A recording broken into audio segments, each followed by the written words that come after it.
man na day chan na pe ding nay hin na pum pin va chain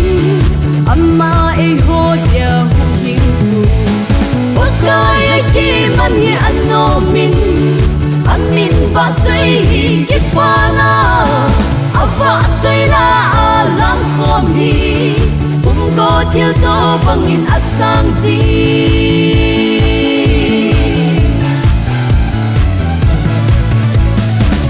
in pinoma ki pa khomin gospel ki pa na se khomin phat thei na tin cheng se khomin ami hu hing na oi khomin wakai ki man hi anno min amin va chai hi ki pa na ava chai la alang khom hi um go thil to bangin asang si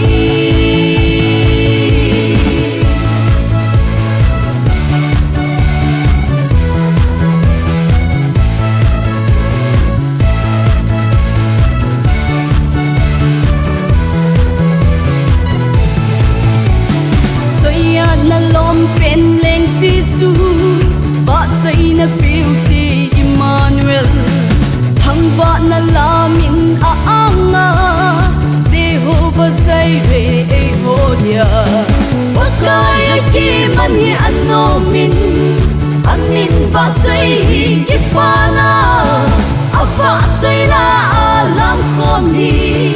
um go thil to bangin asang si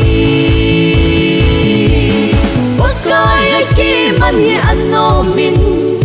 amin va chai hi ki pana